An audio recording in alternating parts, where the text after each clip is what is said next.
Buongiorno, apriamo con un incidente sul lavoro, una notizia arrivata poco fa. Nella campagna di Gambellara un agricoltore che ha battuto la testa ed è stato ritrovato morto. Gambellara è stato trovato esanime con una profonda ferita alla testa. Immediatamente è stato allertato il SUEM 118, ma quando è arrivato il medico non ha potuto far altro che constatarne la morte. La vittima è un agricoltore di 66 anni. Secondo le ricostruzioni sarebbe scivolato e avrebbe battuto la testa contro un sasso. Insomma, un incidente finito in tragedia accaduto in una zona isolata, sui colli in zona Monte di Mezzo, dove la vittima aveva un terreno di proprietà che coltivava. A trovarlo il cugino, che ha provato a dargli soccorso senza però riuscire a rianimarlo. Diamo una notizia da Padova che è riportata dal Gazzettino. È stata appena battuta un'auto, gli fa gli abbaglianti, lui impazzisce, la insegue per un quarto d'ora e la sperona con il SUV. Al volante un medico ubriaco per la serie tensione che aumenta, nervosismo, aggressività che si notano quotidianamente nelle nostre strade. Qui addirittura si tratta di un medico. Maltrattamenti in famiglia e andiamo di male in peggio. Un quarantenne è stato allontanato dagli anziani genitori che picchiava e vessava e siamo a Padova. Era l'incubo degli anziani genitori che vessava e malmenava in continuazione. In particolare il padre settantenne era l'oggetto verso il quale riversava tutta la sua violenza. Un quarantenne residente nella Bassa Padovana è stato allontanato da casa dopo l'ennesimo intervento dei carabinieri di Carmignano Sant'Urbano. L'uomo è accusato di maltrattamenti in famiglia nei confronti dei genitori settantenni e di lesioni aggravate ai danni del padre. I militari erano intervenuti spesso nell'abitazione di famiglia per liti tra il figlio e il padre. In alcune occasioni l'anziano è dovuto anche ricorrere alle cure mediche per le ferite subite. Per il quarantenne è stato disposto non solo l'allontanamento dalla casa familiare, ma anche il divieto di potersi avvicinare ai luoghi frequentati dal padre. Stiamo sempre a Padova, dove è stato identificato l'uomo che domenica mattina aveva scatenato il panico all'esterno di un bar di Noventa padovana, tentando di bruciare un'auto e un 38enne che stava molestando la sua ex fidanzata. Domenica mattina si era presentato al bar per minacciare e molestare per l'ennesima volta la sua compagna. I carabinieri di Pionca hanno rintracciato il 38enne che aveva seminato il panico tra i clienti di un bar di Noventa padovana.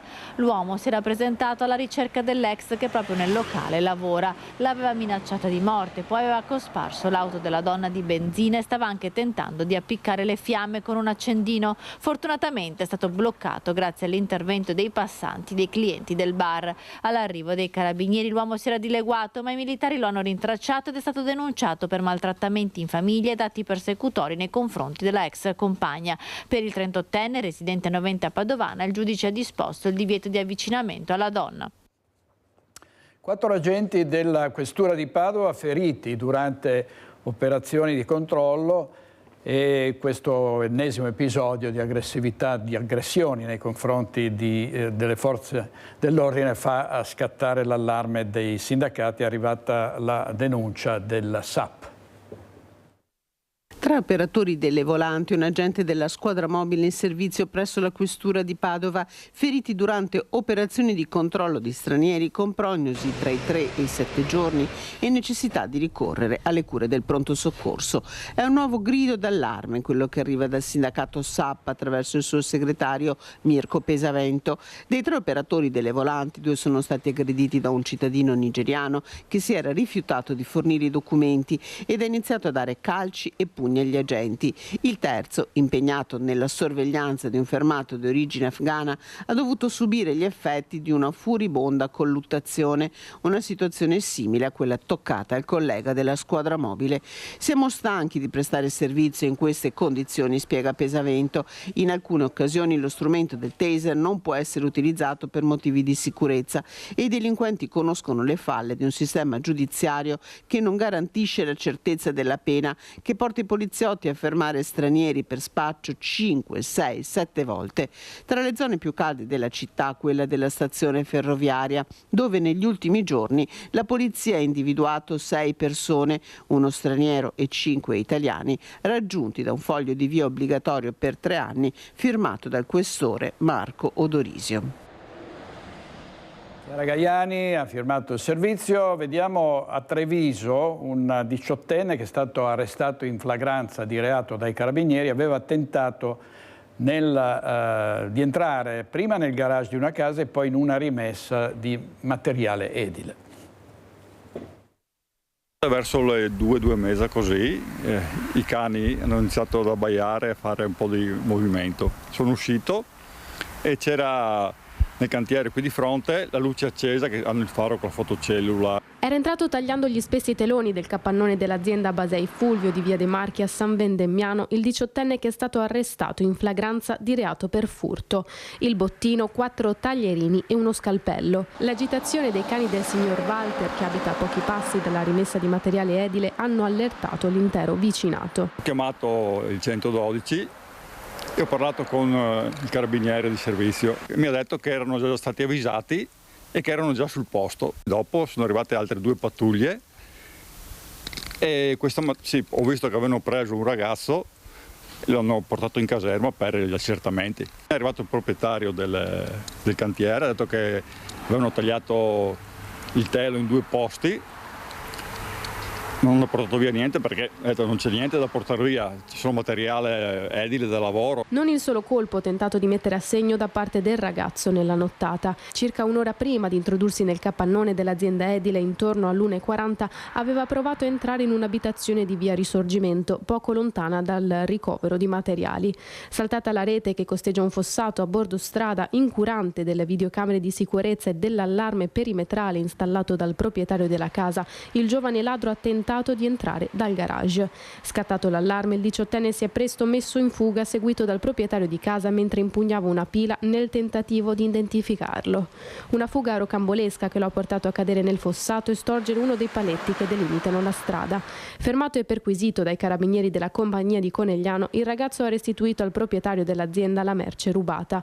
Una volta chiarito il quadro della vicenda, il giovane è stato tratto in arresto con successiva reimmissione in libertà su disposizione della procura di Treviso. Servizio di Eddie Kaliman, molti clienti nelle sale slot di questi tempi, ma anche molti rapinatori. Ennesimo assalto in una sala slot, questa volta a Vicenza. Andiamo in diretta da Daniele Garbin. A te Daniele. Grazie direttore, buongiorno a te, buongiorno ai telespettatori, confermo, ma possiamo nella zona di Ponte Alto, al confine con il comune di Creazzo e proprio alle mie spalle, e questa è la sala slot Riviera Monte Carlo che l'altra notte ha subito un assalto di almeno 2 banditi che alle 4:26 esattamente hanno cercato, ecco queste sono le porte riprese dal collega Cristian Rocche, proprio che è stata scardinata alla fine a martellate proprio dai banditi che avevano cercato inizialmente di forzarla e poi sono tornati con un grosso martello per riuscire ad abbatterla. Ecco, una volta battuta questa porta sono subito corsi all'interno nelle sale slot a fianco a cercare ognuna di scassinarla, ecco, però avevano proprio la documentazione che è stata proprio un colpo difficile, nel senso che si è visto attraverso poi le telecamere di videosorveglianza questi banditi, almeno 2 dicevo, con delle tute tipo CSI, ecco, e il volto insomma in qualche modo camuffato, che cercavano di scassinare le cassaforti. Ne hanno incassate 3-4 caricate su un furgone, ma in quel momento è scattato l'allarme e una volta che si sono resi conto di essere stati scoperti c'è stato il fuggi. Uno dei 2 è scappato a piedi verso quella direzione, il secondo invece ha cercato la fuga con il furgone, che però aveva lasciato aperto nella parte posteriore proprio in direzione Creazzo, e nella fuga ha perso per strada 3 delle 4 cassaforti che aveva caricato, ecco. Nel frattempo è arrivata la polizia, c'è stato un inseguimento, il bandito poi più avanti c'è un sottopasso in via Olmo che è un imbuto praticamente sotto la ferrovia, ha parcheggiato questo furgone a mo' di tappo proprio per impedire di essere sopraggiunto ed è scappato a piedi, probabilmente c'era qualcuno da attenderlo dall'altra parte. Ecco. Diciamo che la coppia di coniugi cinesi che è titolare, che comunque gestisce questa struttura, ha visto le scene in diretta attraverso le telecamere dopo che era scattato l'allarme. Ecco, la polizia ha gli elementi in mano, ha soprattutto questi video di sorveglianza, per cui è ancora alla ricerca di questi banditi. Ecco, fa molta gola in questo momento l'attacco alle sale slot. Ricordiamo per esempio qui a Vicenza, a Maddalena, in un bar erano stati proprio verso in primavera proprio filmati dei cinque delinquenti che sono stati così pizzicati mentre avevano proprio preso di peso una delle macchinette caricate sul furgone, poi alla fine non sono riusciti. Ecco. Qui dobbiamo annoverare questo ulteriore episodio su cui sta indagando appunto la questura, gli uomini della Digos e le volanti che sono intervenute per capire chi possano essere. Insomma, queste due persone non si capisce bene se era preparato, comunque avevano un piano di fuga ben chiaro. Ecco. Al momento la cronaca non riporta altro che tanto danneggiamento. In questo momento la porta è già stata sistemata. Ecco, la caccia ai ladri continua, direttore. Grazie molto a Daniele Garbine, per la parte tecnica Cristian Roque Allende. Questa mattina nella regia di Focus TG, Tony Esposito e Francesca Pezzo. Andiamo avanti, passiamo dai rapinatori ai truffatori che impazzano, imperversano nel nostro territorio, soprattutto colpendo gli anziani e spacciandosi a volte per tecnici dell'acqua o del gas. Ovviamente non lo sono. Colpi in tutto il nord Italia, ma anche 5 arresti per furti compiuti nel Vicentino. Colpi nel nord Italia, truffe agli anziani tra Veneto, Lombardia, Piemonte ed Emilia-Romagna. 5 persone con precedenti sono state arrestate dai carabinieri di Castiglione delle Stiviere per reati commessi anche nel Vicentino. 3 indagati in carcere, 2 domiciliari. Secondo l'accusa il modus operandi era di spacciarsi per tecnici dell'acqua o del gas o addirittura per carabinieri, per introdursi così nelle case delle vittime. Un complice poi avrebbe controllato che all'esterno non arrivassero forze dell'ordine. Tra l'estate dell'anno scorso e maggio di quest'anno, gli indagati sono chiamati a rispondere di 13 furti in abitazione, di cui 2 tentati, e di 8 truffe, di cui 2 tentate. 9 i casi in provincia di Mantova, 5 nel Modenese, 2 nel Vicentino, 2 nel Padovano, 2 nel Veronese e 2 in provincia di Rimini. In totale la banda avrebbe raccolto più di 100.000 euro in denaro e gioielli.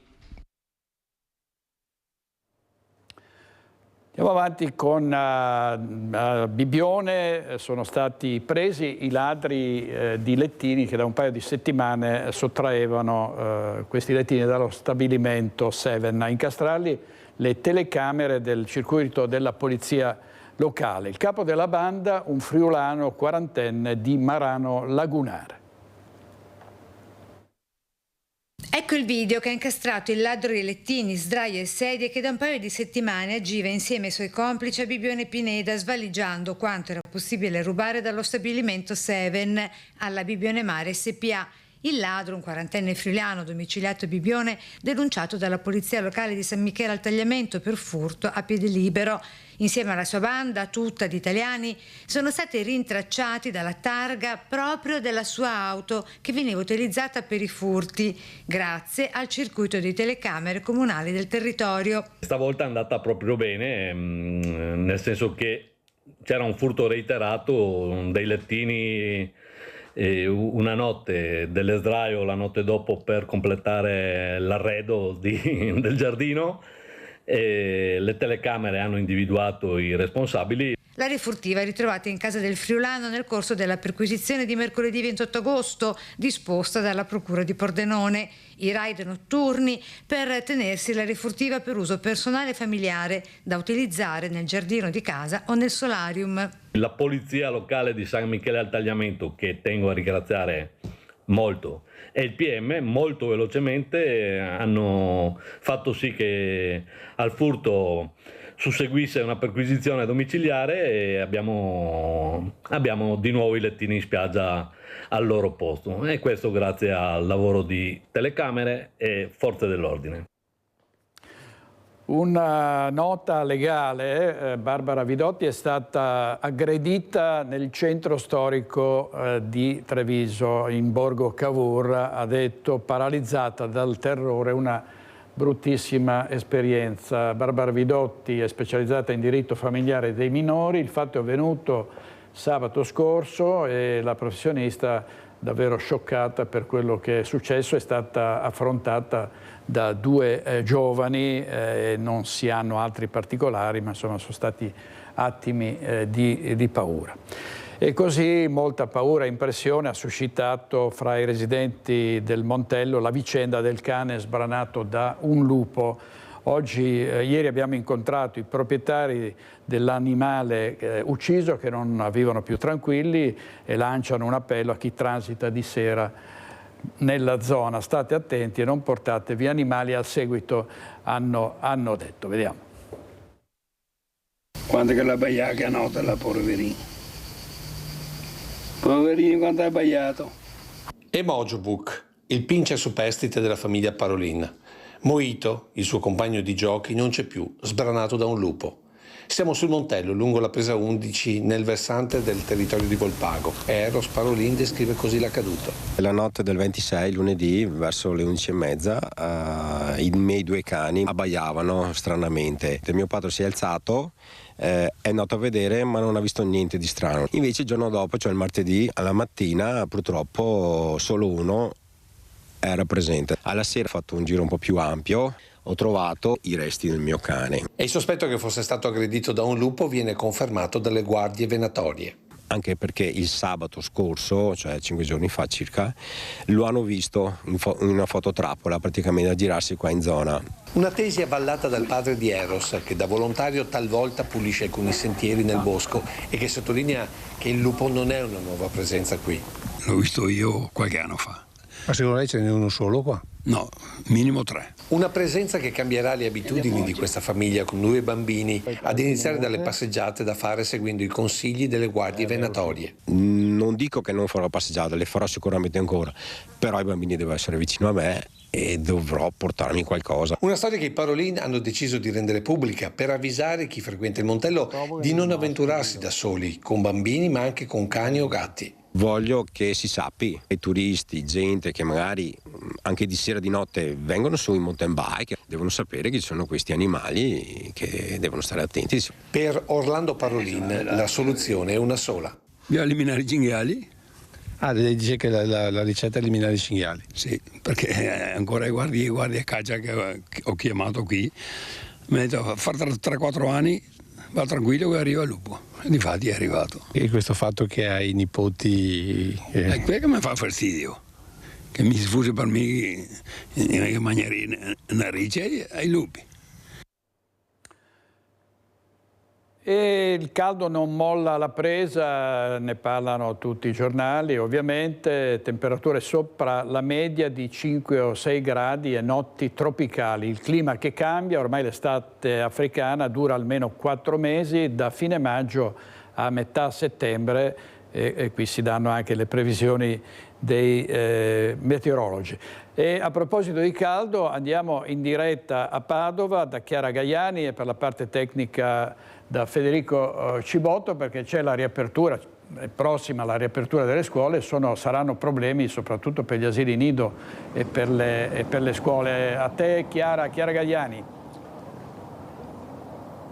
Direttore, buongiorno. Con il collega Federico Cibotto ci troviamo davanti a una scuola media, quindi lunedì non riapre. Ringrazio per aver accettato il nostro invito Fabio Usinari, che è segretario provinciale della CISL Scuola di Padova e di Rovigo. Lo dicevi, lunedì riapertura per i nidi e le materne comunali con temperature che non accennano ad andare sotto i 30 gradi e quindi il problema caldo, che già era un po' scoppiato tra virgolette durante l'estate, torna prepotentemente alla ribalta. Si è fatto un gran parlare quest'estate sulla riapertura delle scuole, era più legato al tema delle vacanze. Peraltro ti dico che a Padova le date di apertura sono un po' a macchia di leopardo. Per esempio questa scuola che abbiamo alle spalle non riaprirà come da calendario scolastico l'11 settembre ma il 9. Questa è una scelta che anche altri istituti comprensivi per quanto riguarda le scuole primarie e secondarie di primo grado hanno fatto per andare incontro alle esigenze dei genitori che avevano bisogno di riempire tutta la settimana. Il caldo comunque è una questione, se ne è dibattuto quest'estate, le scuole non sono certo pronte, Businari, a accogliere gli studenti con queste temperature.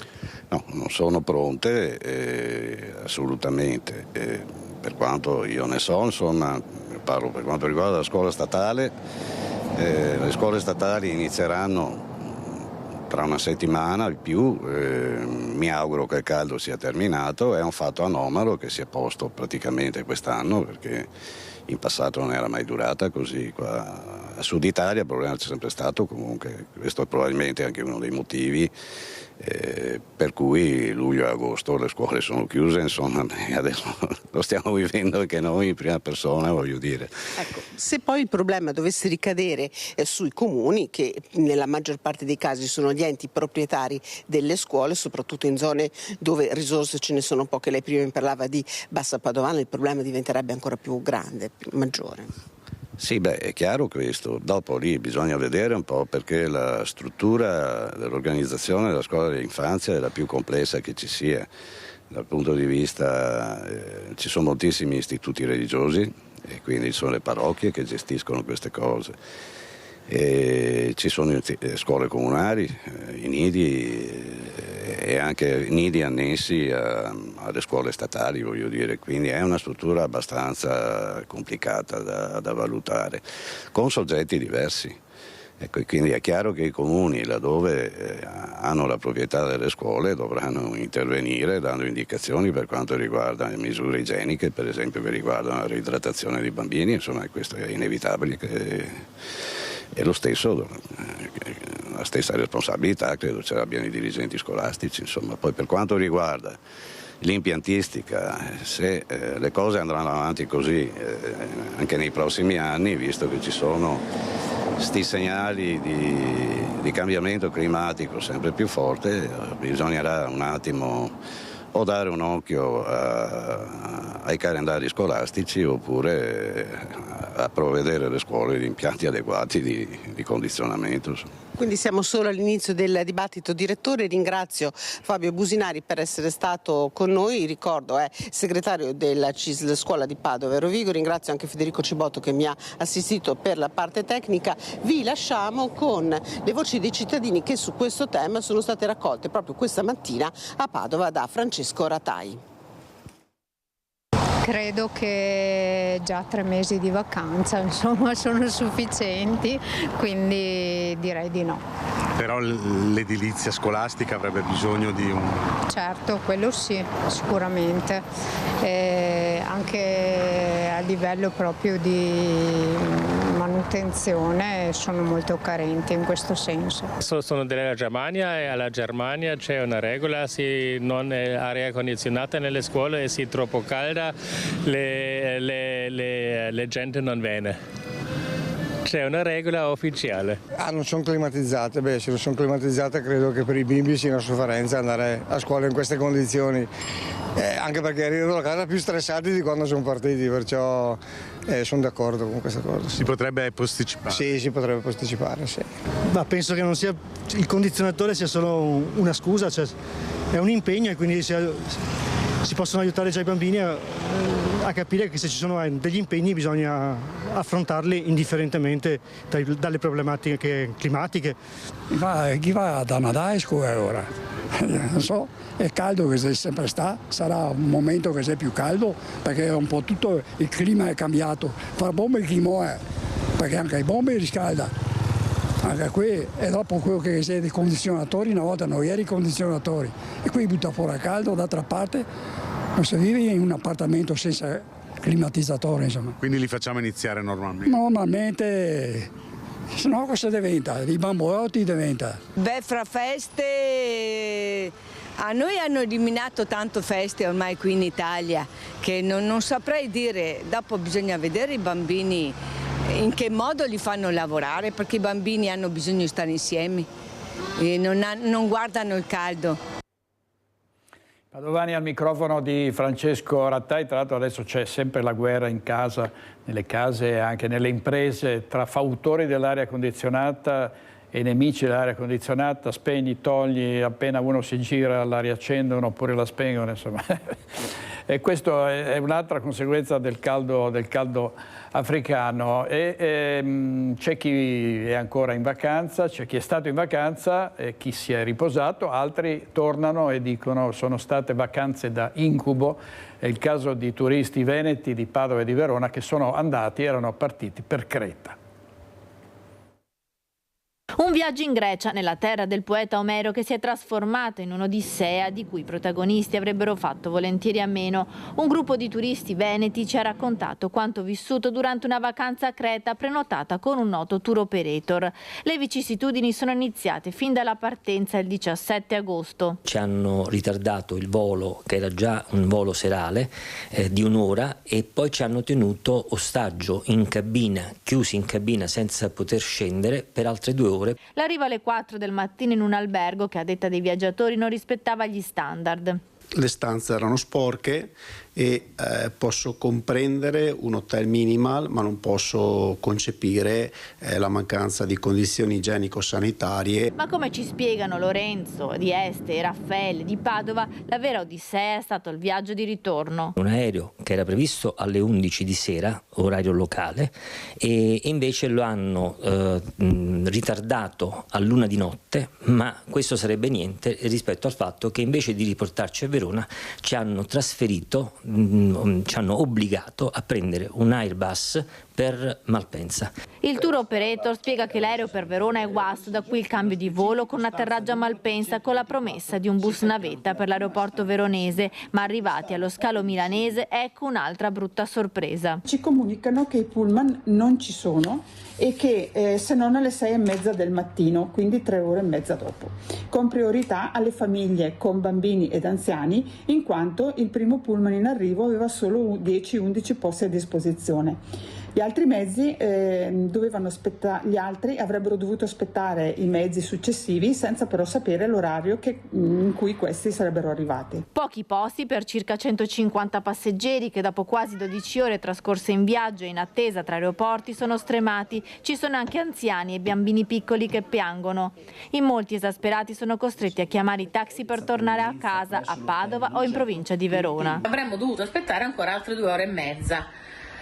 Quindi in definitiva siamo andati alla ricerca di un taxi, cosa non facile perché appunto ci voleva un taxi che potesse contenere le nostre valigie, che eravamo via da 15 giorni. Abbiamo trovato un taxi che ci ha accompagnato dall'aeroporto di Milano Malpensa sotto casa, che abbiamo pagato la modica cifra di 530 euro. Insomma, doveva essere una vacanza da sogno che si è trasformata in un incubo e ora i turisti stanno valutando di procedere per le vie legali e vogliono raccontare la loro storia con la speranza che nessun altro debba vivere quello che è capitato a loro. I legali sono stati attivati, stanno finendo di analizzare i documenti e a breve ci daranno dei riscontri. Cosa chiedete? Semplicemente giustizia e che tale disavventura non accada ad altre persone. Tantissimi turisti sulle Dolomiti anche quest'anno, davvero code alle 3 cime per parcheggiare, è diventata un'impresa ciclopica. Vediamo cosa ha detto su queste presenze e sul turismo nelle Dolomiti il presidente della Regione del Veneto, Luca Zai.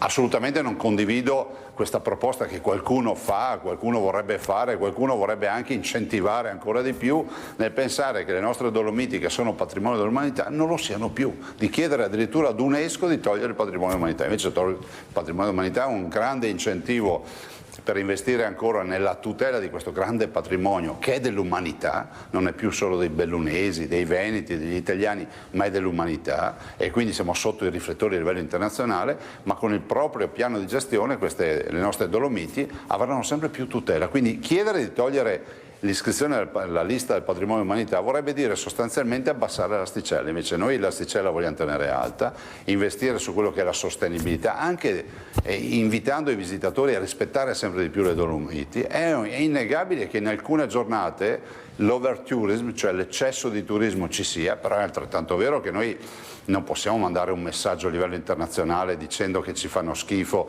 o che non vogliamo accogliere i turisti. I turisti sono sempre ben accetti, i turisti sono, diciamo, i fautori, diciamo, di un grande percorso che il Veneto, anche con le Dolomiti, ha saputo fare nella promozione e nella tutela di questo patrimonio.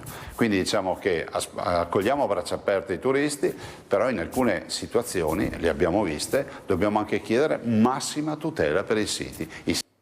Massima tutela per i siti, ha detto il Presidente Zaia, traffico intensissimo sulle autostrade per il controesodo, ieri un'altra giornata nera in A4 per 2 incidenti in seguito ai quali l'autostrada è stata chiusa. I tamponamenti ieri pomeriggio tra San Donà e Cessalto e tra Meolo e San Donà. Dopo i 2 incidenti dell'altro ieri, in uno dei quali un automobilista di 41 anni ha perso la vita, ieri altra giornata nera con chiusure e code, primo schianto tra 2 mezzi pesanti intorno alle 14 che ha comportato la chiusura dell'ingresso allo svincolo di San Donà di Piave in direzione Trieste con però nessun ferito. Qualche ora dopo, intorno alle 15:45, un altro incidente tra Meolo e San Donà nel tratto a 3 corsie dell'autostrada sempre in direzione di Trieste. Lo schianto è avvenuto al chilometro 419, coinvolti un trasporto eccezionale e un furgone il cui conducente è rimasto ferito. Bisogna stare particolarmente attenti nel tratto Portogruaro-Cessalto, troppi incidenti su questo tratto maledetto. A chiedere di accelerare i lavori sono anche gli espropriati. Dicono che è una questione di civiltà e che bisogna fare presto. Noi siamo qua pronti, ben lungi da qualsiasi operazione di ostacolo, anzi vogliamo che la cosa parta prima possibile e venga risolta il prima possibile. Cioè, a questo punto è un fatto morale, è un fatto di sicurezza, è un fatto di civiltà. Ne fa una questione di civiltà Ivano Menegaldo, uno dei tanti cessaltini espropriati per fare spazio ai lavori della terza corsia sul tratto maledetto della 4. Nessuno da queste parti contesta l'utilità dei lavori, ma tutti chiedono che i cantieri accelerino. Solo a Cessalto i cavalcavia sono 5. Prima di parlare di terza corsia bisogna ampliare questi manufatti e rifare tutte le intersezioni. Il messaggio degli espropriati è chiaro. E ciò che è pubblico vale di più e viene prima del privato. Se ci sono dei morti è fuori discussione, questo tratto qua va risolto. Noi sappiamo che qui adesso c'è un appalto per i cavalcavia e poi ci sarà l'altro appalto per stendere il nastro della terza corsia vera e propria. Quindi passeranno altri anni di morti e di disgrazie, che è ora che finiscano. Il problema è che muore una volta il camionista serbo, una volta quello del Montenegro, eccetera. Immaginare di fare un'associazione delle vittime è ovviamente difficile, molto, molto complesso, però rischiano di essere veramente morti per le quali non ci sarà mai nessun colpevole, ma invece questo è un problema. Nel caso di Menegaldo, l'atto di esproprio risalente al 2022 riguarda parte del suo giardino. La scarpata che vedete al momento è stata solo parzialmente disboscata. Questa casa invece, che si trova dall'altro lato della strada, deve ancora essere abbattuta. A Santa Maria di Campagna il cantiere, in corrispondenza di un secondo cavalcavia, sembra a uno stadio più avanzato, ma in attività c'è solo un piccolo escavatore. Proprio in questa zona ci sono stati 3 abbattimenti di 3 case che sono venute meno, quindi anche gli espropriati, le persone che hanno pagato questo scotto lo hanno pagato e sono quindi adesso a chiedere di incominciare i lavori, di andare avanti. È una necessità anche nei confronti e nel rispetto di chi ha abbandonato la propria casa, chi ha visto il prossimo pezzo di terreno venire meno. Vogliamo in qualche modo l'inizio dei lavori per risolvere questo problema. Spaventoso incidente ad Oderzo l'altro giorno, come vi abbiamo raccontato, è morta la 77enne Anna Damo a Camino, una frazione di Oderzo. Le indagini sono in corso, non si esclude l'omicidio stradale e una vicina, sentiremo i vicini, ha detto: le ho tenuto la mano ma non c'era più nulla da fare. Un gran colpo, ero là, seduta là, era un grande colpo. Siamo andati corsi via subito col telefono per chiamare, invece quei ragazzi là della cantina avevano già fatto loro due, noi due, abbiamo cercato di aiutare. Sono andato di là, io l'ho vista, l'ho chiamata. Lui l'ha abbracciata. Lei l'ha abbracciata? L'ho preso la mano.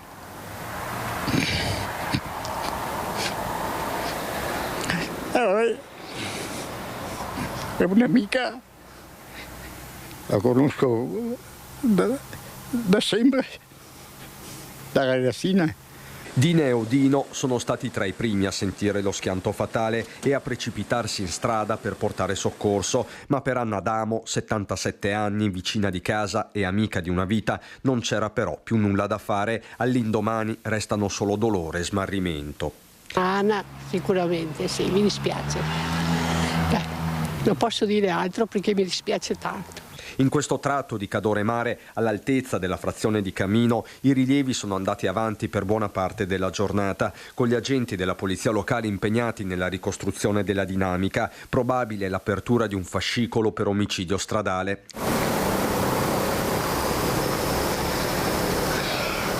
Si deve capire quindi la sequenza di eventi che ha portato alla collisione tra l'Alfa Mito condotta da un 22enne di Fontanelle e la Mercedes della donna che si stava immettendo nella strada principale a poche decine di metri dalla sua abitazione. Questione davvero di attimi.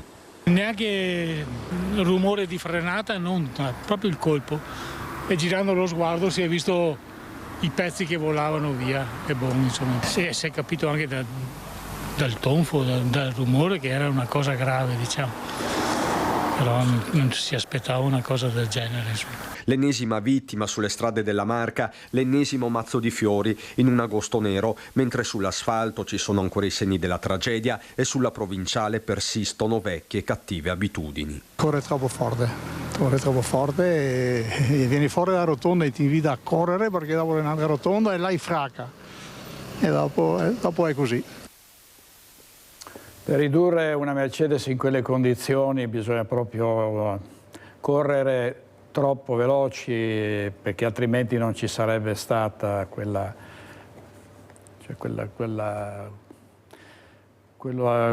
danni che abbiamo visto nelle immagini, no? Questa portiera completamente sfondata, praticamente ha proprio centrato la signora che era alla guida. E sono ben due gli episodi di conducenti scoperti senza patente perché ritirata per guida in stato d'ebbrezza. In un caso c'è stato anche un inseguimento dei carabinieri e nell'altro incidente tra due auto che solo per un caso fortuito non è diventato anche un investimento mortale. Se per caso un attimo prima sarei stata là su quel paeto là che aspettavo per attraversare. Questione di secondi e un incidente grave si sarebbe trasformato in investimento mortale.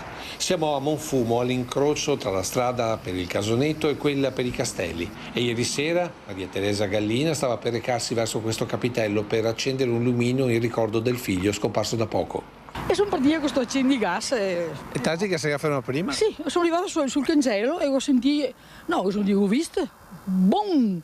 Insomma sono tornata usando da un'ora che c'è il pronto soccorso e qualcosa e io torno verso di me a usare anche io, insomma così è. Lo scontro è avvenuto tra una Panda condotta da un ventenne del luogo e una Citroen con al volante un 48enne sempre della zona, che però lì non doveva esserci per ben due motivi. Il primo per avere un tasso alcolemico nel sangue verificato sul posto dei carabinieri, il secondo perché era senza patente in quanto ritirata per guida in stato di ebbrezza. Violazioni che ora il sindaco si aspetta vengano punite col massimo rigore, anche come monito per quanti si mettono al volante dopo aver alzato il gomito, ricordando a tutti che anche in quell'incrocio sono attivi gli occhi elettronici e che la polizia locale è attiva fino a tarda sera. Noi abbiamo messo le telecamere su tutti i varchi di accesso al comune, sia per la sicurezza per quanto riguarda i furti, sia per quanto riguarda questo tipo di problematiche. La polizia locale, lei ha detto benissimo, proprio in questa stagione, vuoi per il maggior accesso dei turisti, vuoi perché insomma la sensibilità è cresciuta, ha implementato il servizio, adesso non finisce più alle 7 di sera ma alle 10 di sera. Controlli serali che continuano a dare risultati, come confermano i carabinieri di Montebelluna, che hanno arrestato un 28enne feltrino scappato ad un blocco stradale. Inseguito e fermato a Pederoba, si è rifiutato di fare l'alcol test e, come per Monfumo, è risultato senza patente, revocata per guida in stato di ebbrezza di una vettura che tra l'altro era di un amico che gli aveva affidato per dei controlli di meccanica e che ora l'ha querelato per appropriazione indebita. Abbiamo aperto questa edizione TG con un infortunio mortale riportato dal giornale di Vicenza. Cade in campagna e batte la testa, è morto un agricoltore di 66 anni, è successo a Gambellara. C'è stato un altro infortunio a Montebelluna ieri, gravissimo al Cafoncello, un impresario 42enne che è caduto dall'altezza di 6 metri. Sono proprio molto affranta e tra l'altro è successo qui a Montebelluna. Spero che questa povera persona, questo povero operaio ce la faccia. Per noi è un rinnovare ogni volta. E l'ennesimo drammatico infortunio sul lavoro è accaduto proprio a Montebelluna, poco lontano dalla casa della famiglia Battistetti, che 3 anni fa ha perso il figlio 23enne Mattia, e dal cantiere di via Magellano, dove si consumò quella tragedia. A rimanere gravemente ferito stavolta un impresario 42enne di Vedelago, intento a dei lavori di manutenzione sul tetto del capannone della termoidraulica Robazza e Quaggiotto di via Sant'Andrea. La copertura ha ceduto e l'uomo è precipitato da un'altezza di 6 metri, riportando tra le varie lesioni un serio trauma cranico. Immediati soccorsi, il 42enne è stato intubato sul posto e trasportato in elicottero al Cafoncello di Treviso, dove è ricoverato in prognosi riservata. Sul posto, carabinieri e ispettori dello Spisal. La sola vista dei soccorritori, dice Monica Battistetti, è un dramma rinnovato. Scendere la strada, vedere le macchine dello Spisal è sempre una cosa che ti prende il cuore, ecco. Faccio proprio un grande augurio di cuore a questa persona che si è fatto male e spero che anche chi è di competenza si metta la mano sulla coscienza, perché non possiamo andare avanti in questo modo, non possiamo andare avanti che ogni giorno più di qualcuno lasci la sua vita nel posto di lavoro. Di estate drammaticamente costellata di episodi parla la UIL regionale per voce del segretario Roberto Toigo, che annuncia da parte del sindacato una grande iniziativa di sensibilizzazione sulle morti sul lavoro che si svolgerà a metà settembre a Venezia. Occorre risvegliare le coscienze e affrontare tutti assieme questo stillicidio di vittime, conclude Toigo. 1041 in Italia, 101 in Veneto solo nel 2023. I casi di dengue, malattia trasmessa dalle zanzare, non siamo più all'anno horribilis del 2022 con altissimi livelli di malattie a Padova, ma continuano a crescere i casi di cittadini colpiti da queste malattie tropicali. Ad Abano si è registrato un caso ed è scattata la disinfestazione.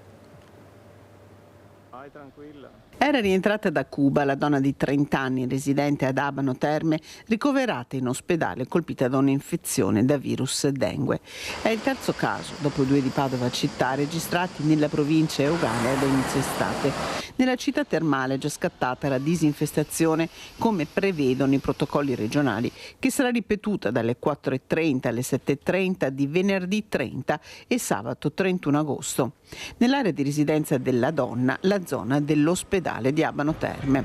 Una provincia, quella di Padova, che registra 1/3 dei casi del Veneto, sia di West Nile sia di febbre dengue, virus quest'ultimo portato da viaggiatori internazionali. È una provincia dove abbiamo 1 milione di abitanti, tante persone vanno all'estero, vanno nei posti tropicali, ecco, però hanno almeno l'attenzione quando tornano, se hanno la sintomatologia, di ricorrere alle cure dei sanitari. Viene fatta l'indagine del caso. 2 le forme di prevenzione prevenzione, la protezione dalle punture con l'utilizzo di repellenti e la disinfestazione che scatta anche in presenza di un unico caso per la dengue, mentre solo in caso di focolaio per il virus West Nile.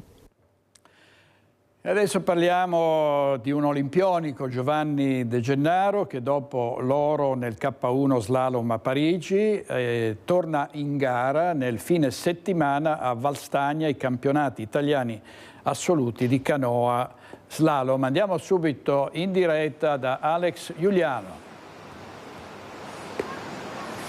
Buongiorno direttore, buongiorno ai nostri telespettatori che anche grazie alla tua introduzione avranno sicuramente riconosciuto Giovanni De Gennaro, oro nel K1 slalom alle Olimpiadi di Parigi, quindi fresco vincitore di una di quelle medaglie che fanno storia 12 anni dopo l'impresa di Daniele Molmenti. Ma ci troviamo, come giustamente dicevi, a Valstagna, siamo in Val Brenta dove si disputeranno in questo fine settimana i campionati italiani.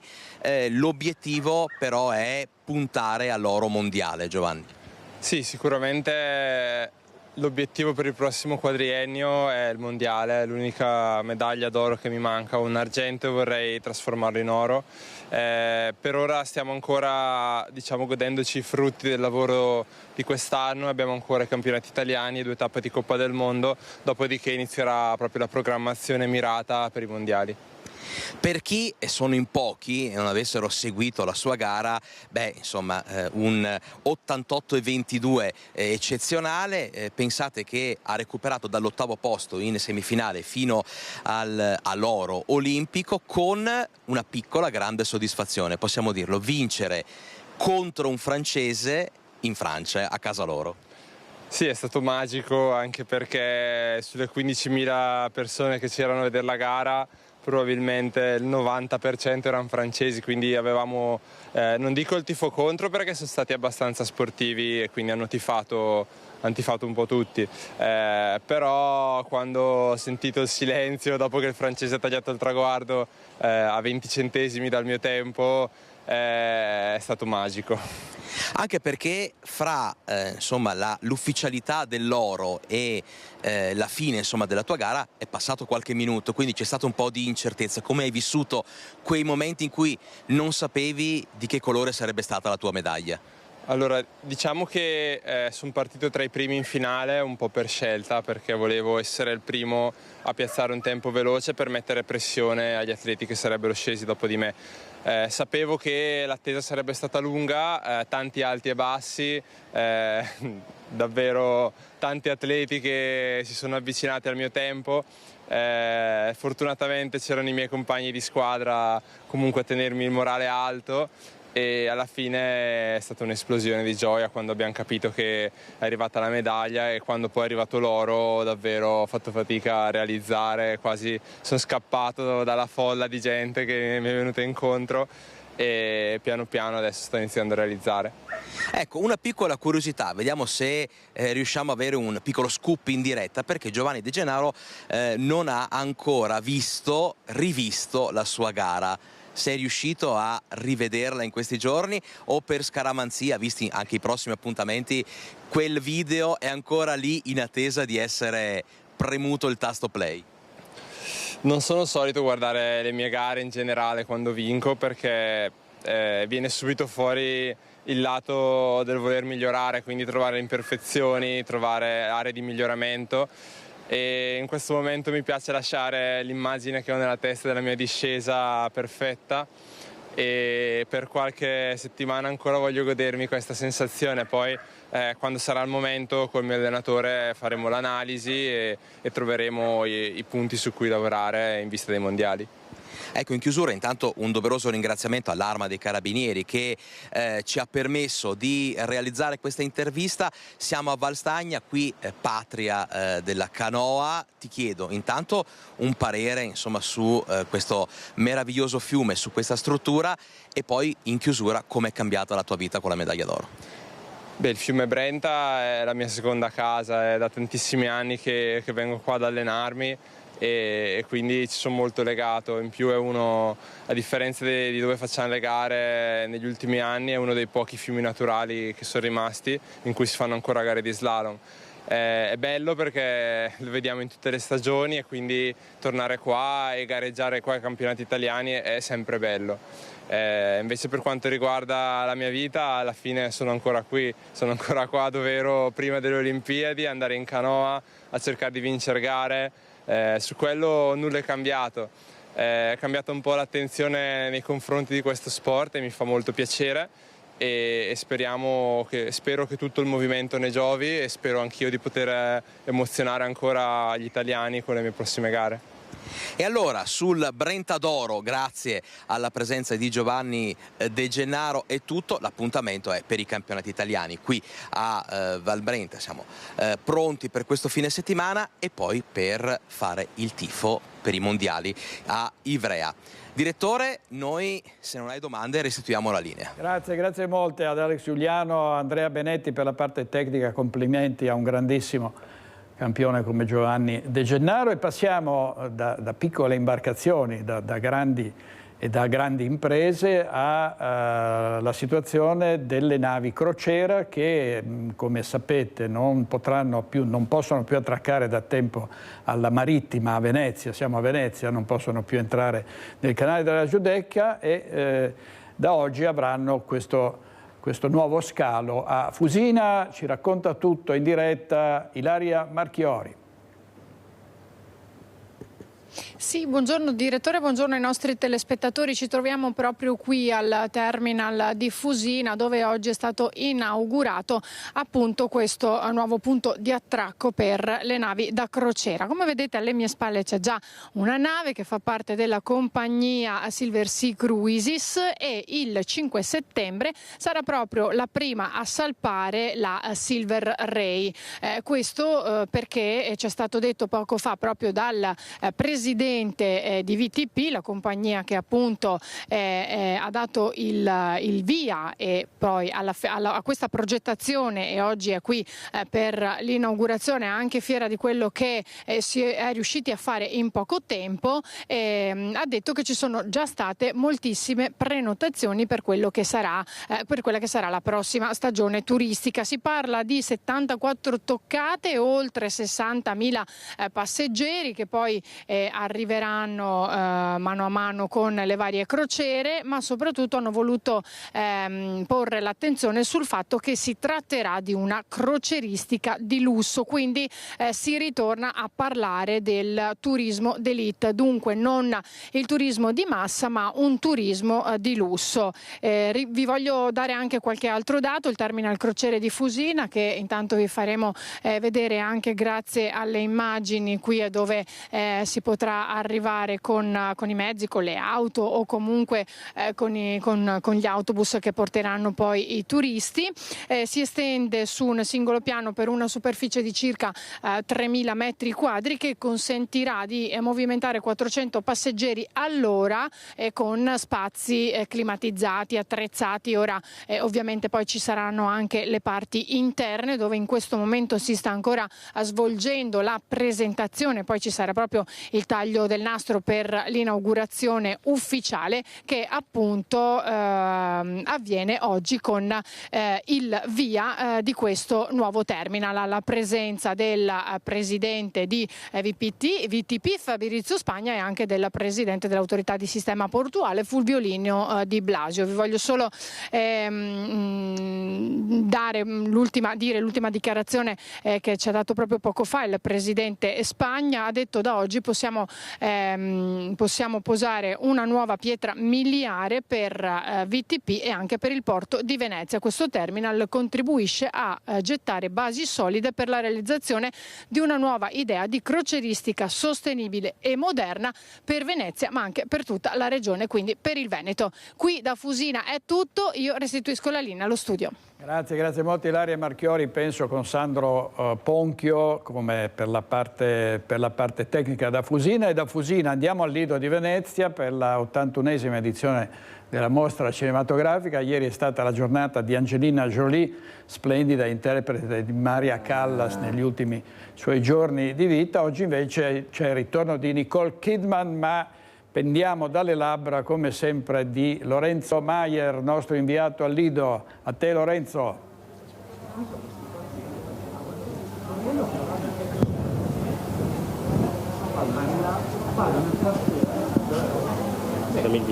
Andate pure.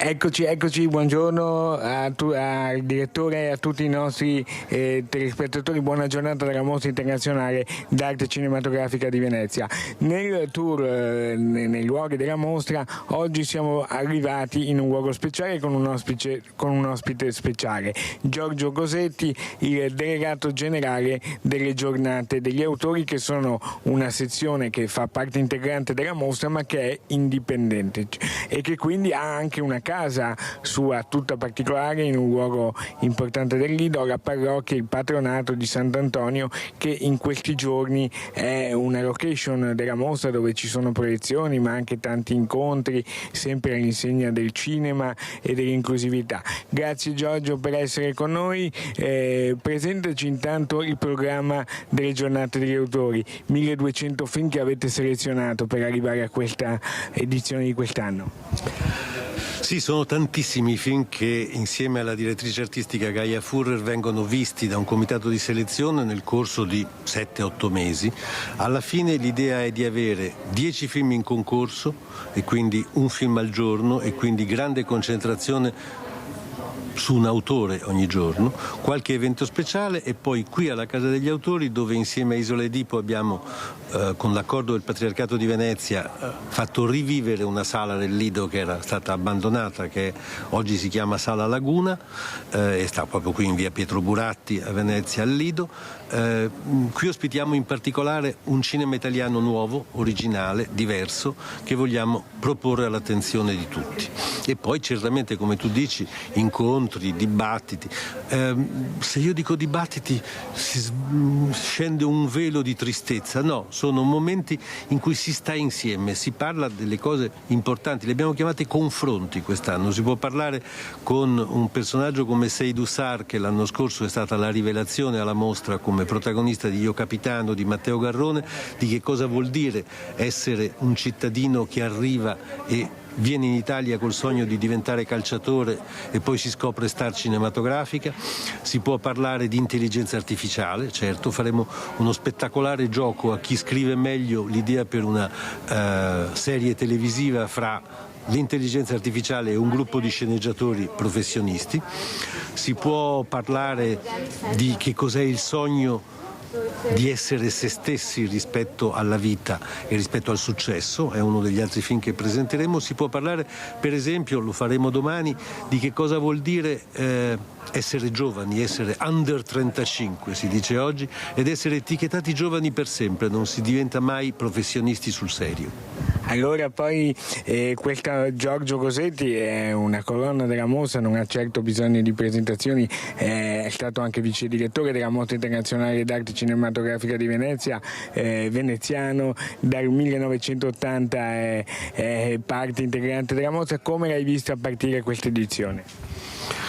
Lo hanno scritto tutti, è l'edizione più spettacolare, più attesa, più mediatica degli ultimi 20 anni almeno, e questo è già un bellissimo successo, perché vuol dire che anche chi non si interessa normalmente di cinema viene proprio catturato dal fascino di questa cosa che accade in quest'isola sospesa che è il Lido di Venezia.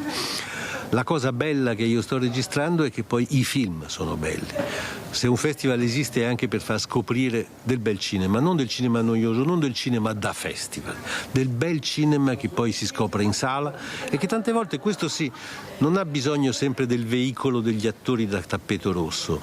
Può essere affascinante, emozionante, sorprendente anche quando è un po' diverso. Questo è il ruolo delle giornate degli autori.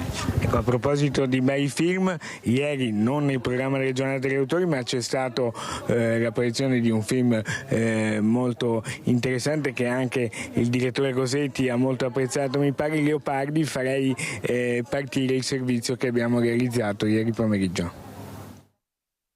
Questo lavoro che è nato ormai un anno fa, quando l'abbiamo finito? L'abbiamo finito a marzo, non lo so, è partito da un po' di tempo. È stato un regalo che mi ha fatto Sergio. Ho fatto questo provino, poi lui mi ha scelto ed è stato un viaggio stupendo, durato 12 settimane. E come si è svolto? Cosa avete fatto? Guarda, abbiamo girato tutta Italia perché abbiamo girato quasi in 6 città diverse e quindi poi abbiamo, nei vari viaggi raccontiamo gli ultimi 7 anni della vita di Giacomo Leopardi, dove io poi ci divento amico, insomma, lo accompagno fino alla morte, e lui in quegli anni ha girato tanto, da Napoli siamo andati a Torino, abbiamo girato in Puglia, nelle Marche, insomma ovunque. E com'è essere amico di Leopardi? Beh, una bella amicizia, io ho cercato di venderlo in tutti i modi, da personaggio facevo l'agente di Leopardi, lo portavo in tutti i circoli, come cercavo di venderlo, non so se ha funzionato bene. Era grande, ha funzionato, adesso c'è tanta attesa. C'è molta attesa e quindi speriamo vada bene. Tu, Fausto, cosa ci racconti di questo film? Ma io mi sono appassionato insieme a Sergio Rubini quando mi ha proposto di fare Pietro Giordani, che è un personaggio veramente bello, un personaggio libero, e quindi è stato bello lavorare cercando di interpretarlo in tutte le sue sfaccettature e soprattutto cercando di raccontare il più possibile la devozione al talento. Il talento di Leopardi è immenso e da quello nasce un rapporto molto forte, ma è proprio l'arte di Leopardi che fa scaturire questo rapporto così forte. Qual è secondo te l'attualità del messaggio di Giacomo Leopardi? Oddio, domandona. L'hai appena fatta a scuola, eh? Lei No, non è una giustificazione questa. Posso giustificarmi? No, devo rispondere. L'attualità del messaggio di Giacomo Leopardi, ma per come posso interpretarlo io, forse proprio la sua analisi della concezione umana. Ma in realtà ciò che mi ha colpito di più di lavorare a questo progetto è stato scoprire la vitalità del poeta e del personaggio che è Leopardi, quindi forse l'attualità è proprio scoprire questa vitalità segreta dietro ciò che sembra essere pessimismo ma che in realtà non è. Come personaggio femminile come ti sei ritrovata in mezzo a tanti maschi? Beh, io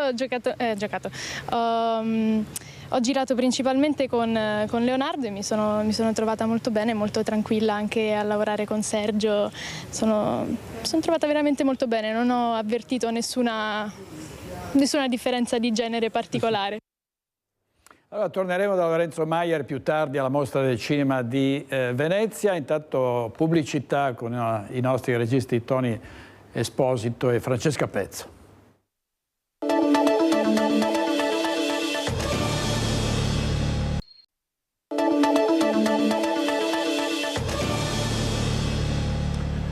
La questione di un motodromo in una ex cava, andiamo a Paese perché ci sono proteste dei residenti della zona. Andiamo da Francesca Bozza e per la parte tecnica da Nicoletta Rizzetto. A te Francesca. Buongiorno direttore, buongiorno ai telespettatori. Siamo ai confini tra Paese e Quinto insieme a me Andrea Zanoni, consigliere regionale del Partito Democratico. Buongiorno direttore. Grazie per essere con noi. Intorno a noi con le immagini di Nicoletta potete vedere la natura, è una zona agricola, qui si sentono solamente gli uccellini cantare, ma se questo progetto dovesse realizzarsi i cittadini temono che il canto degli uccellini sarà l'ultimo rumore che sentiranno. Qui appunto è prevista una pista, un motodromo con una scuola di motociclismo, da quello che si riesce ad apprendere, potrebbero correre anche go-kart, potrebbe essere realizzata anche un campo da padel, quindi quello che i cittadini temono, cittadini che tra l'altro in pochissimo tempo hanno raccolto una decina di firme in tempi proprio strettissimi, è quello che ci siano poi delle conseguenze, un impatto ambientale, un impatto sull'inquinamento in un'area che in effetti un tempo ospitava una pista di motocross, ma ora lei diceva, ci faceva notare Zanoni, che la natura si è ripresa il proprio spazio. Diciamo che i cittadini temono che accada questo, ma in realtà se l'impianto, il progetto dovesse essere approvato, è la realtà che farà avere in questo contesto agricolo un'emissione acustica che si sentirà per migliaia e migliaia di metri di distanza.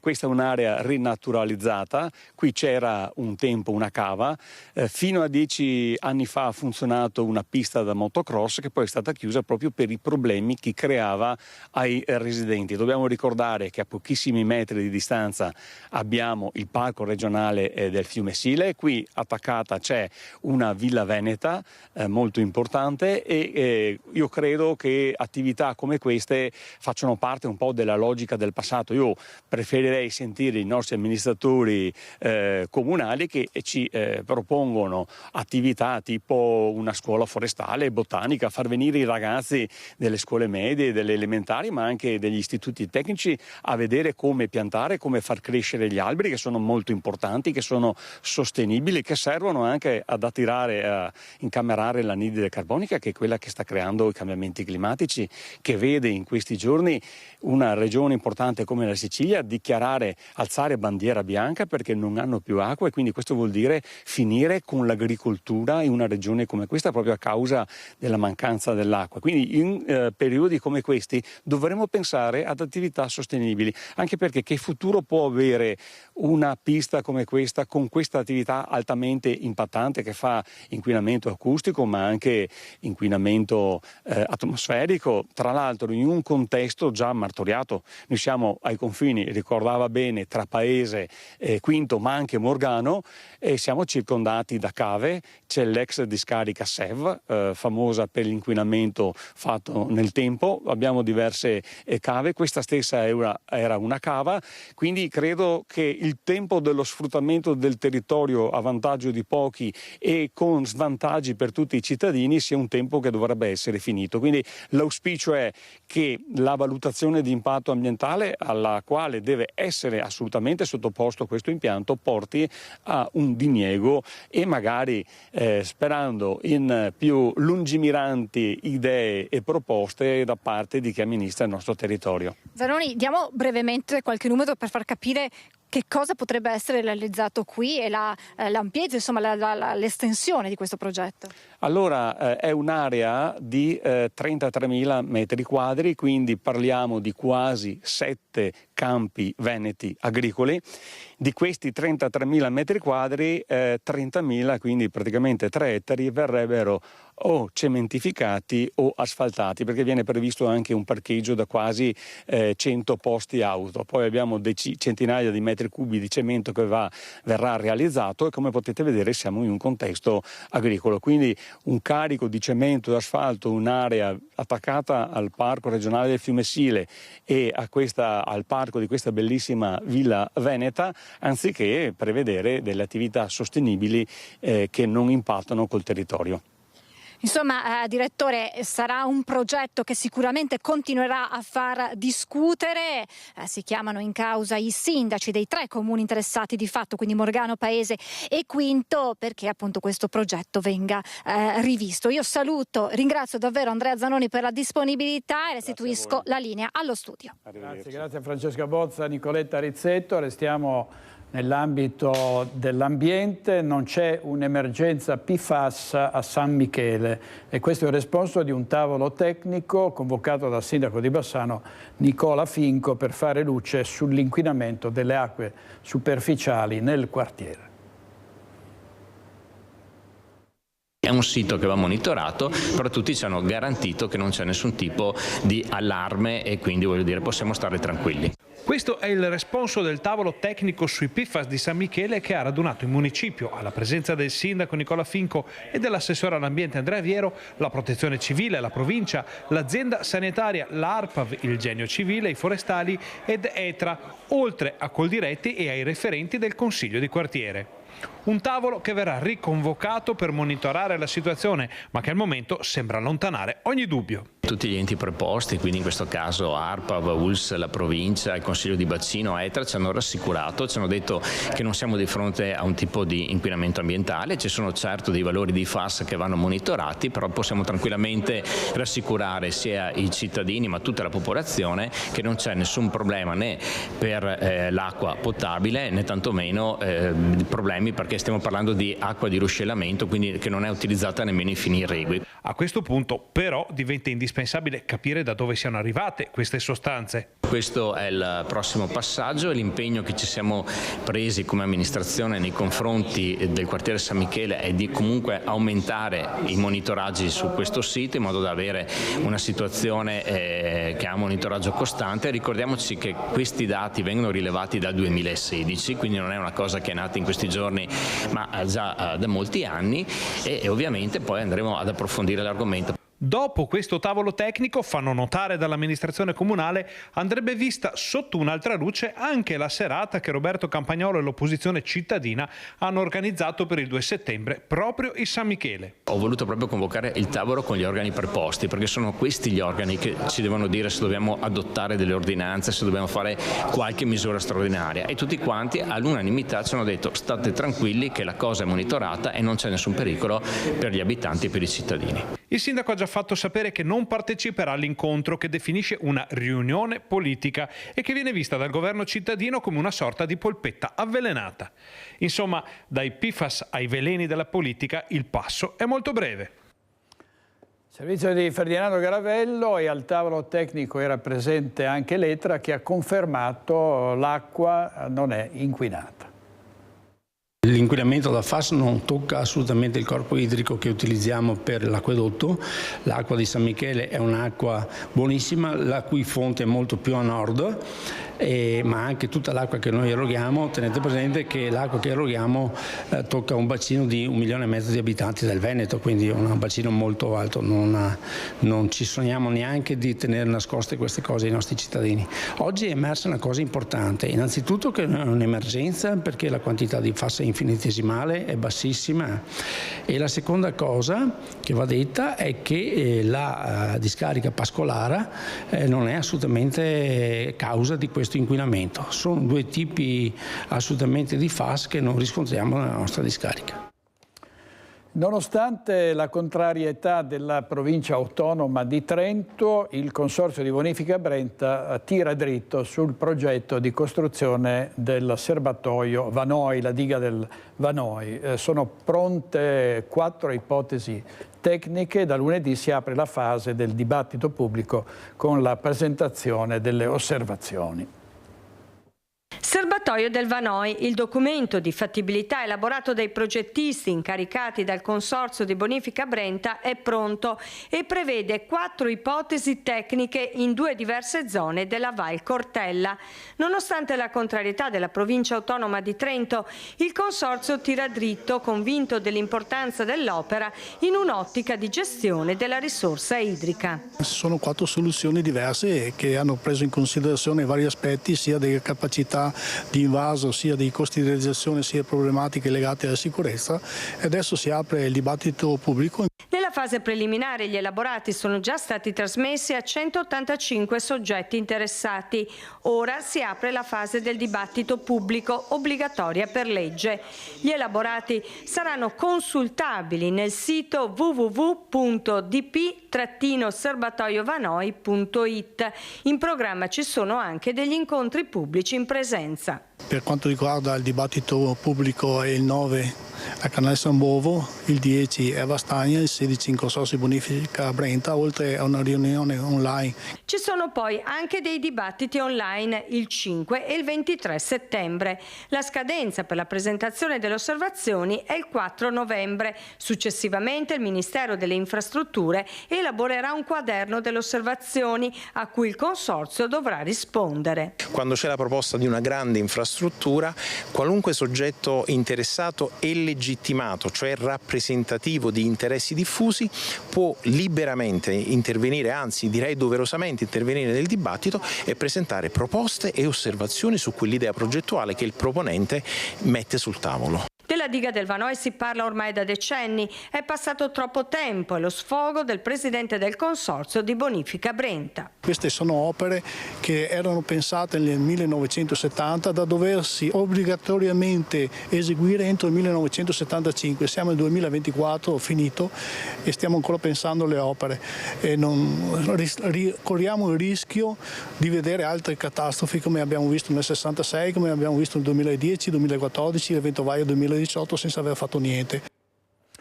Si ritrovano nella situazione che vedrete in queste immagini tra poco, 2 volte al mese, i cittadini che vivono in via Bigolo a Fossalta di Tre Baseleghe. Una residente si è stancata e ha inviato una mail alla nostra redazione, siamo andati a vedere.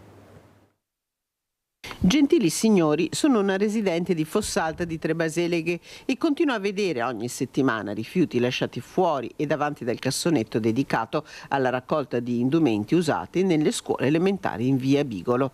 Inizia così la mail ricevuta dalla nostra redazione da una cittadina che dopo diverse segnalazioni cadute nel vuoto ha pensato di documentare come la campana per la raccolta di indumenti usati si trasformi almeno 2 volte al mese in una discarica dove, oltre ai vestiti, vengono lasciati giochi, materassi, valigie, persino libri e documenti.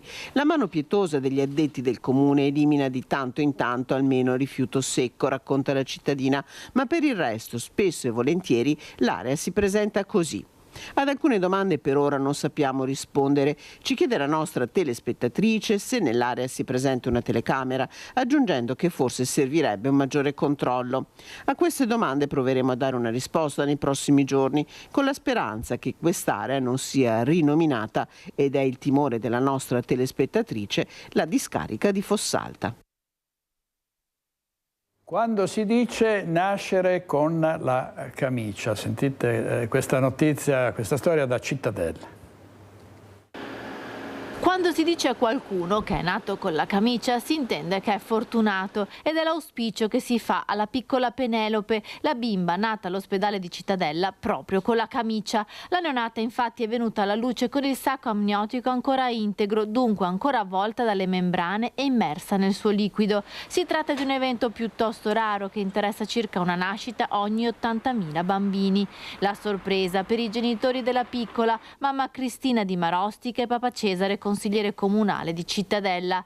Per la piccola l'augurio anche dei medici e delle ostetriche che hanno aiutato la mamma nel parto. Buona vita Penelope, che la magia e la fortuna di questo momento non siano qualcosa di effimero e passeggero, ma che possano invece durare tutta la vita.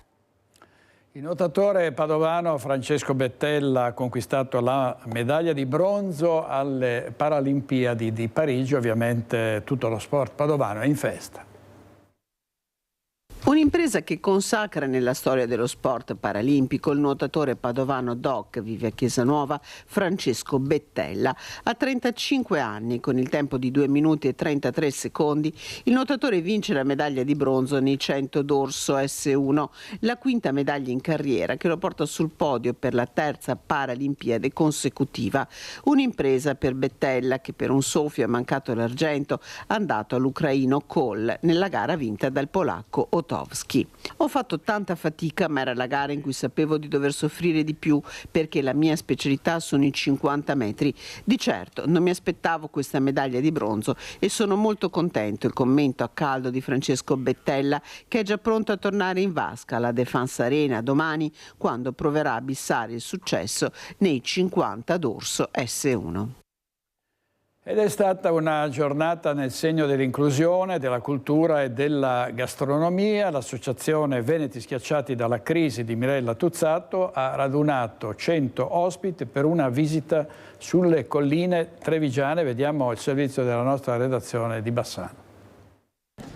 Erano un centinaio tra ospiti e accompagnatori i partecipanti alla giornata organizzata tra Possagno e Valdobbiadene. L'iniziativa è partita dall'associazione Veneti Schiacciati dalla Crisi, che si è fatta carico dell'organizzazione e delle spese. Queste persone hanno bisogno di uscire, sono solo diversamente giovani e diversamente agili.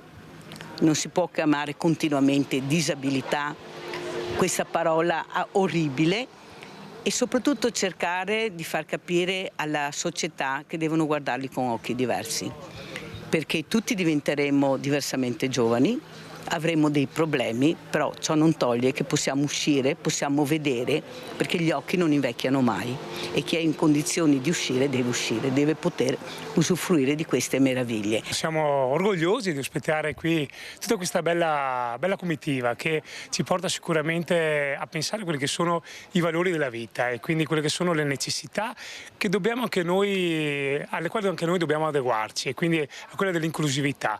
Un percorso che stiamo facendo anche come museo, quello del Museo Senza Barriere. Non siamo ancora arrivati all'ottimale, ma ci stiamo lavorando perché è giusto che tutti possano godere delle bellezze come quelle di Antonio Canova. Nella casa natale del grande artista e nella gipsoteca i visitatori, divisi in piccoli gruppi, hanno potuto conoscere da vicino e apprezzare le opere conservate, accompagnati dalle guide del museo. Sono stati una dozzina i centri per persone disabili che hanno aderito all'iniziativa, sia residenziali sia occupazionali, e anche dalle case di riposo la partecipazione è stata significativa. È una bellissima proposta per visitare luoghi culturali, per stare in compagnia, uscire.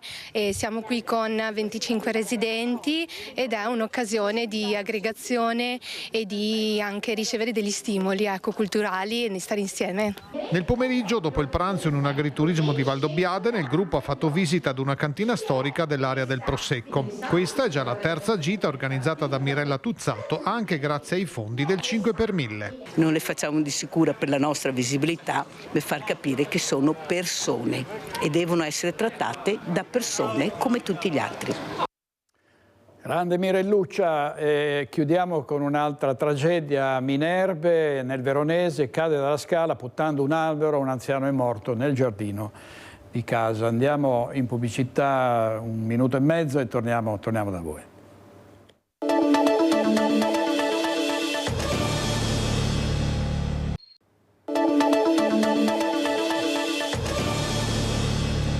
Tanti politici alla mostra del cinema, a rappresentare il governo il ministro Sangiuliano, per la Regione Veneto ovviamente il presidente Luca Zaia e l'assessore alla cultura regionale, l'avvocato Cristiano Corazzari. Tra gli altri c'è stato anche Matteo Salvini, il vice premier e ministro per le infrastrutture. Sentiamo cosa ha detto. Tengo a nome del governo a ringraziare voi, a ringraziare gli operatori, a ringraziare un settore che crea lavoro, crea ricchezza, crea immagine per il Paese, quindi avere il miglior giugno di sempre al box office è qualcosa che merita una riflessione e un approccio positivo alla stagione della ripartenza, visto che molti spesso cercano di sottolineare anche quello che non va. Questo è un settore che fortunatamente va, non per fortuna ma per l'impegno di chi ci lavora dietro le quinte. Ringrazio a distanza, l'ho sentito ieri senza disturbarlo perché era la sua prima Pietrangelo Buttafuoco, e gli faccio i complimenti, gli faccio gli auguri per quello che farà.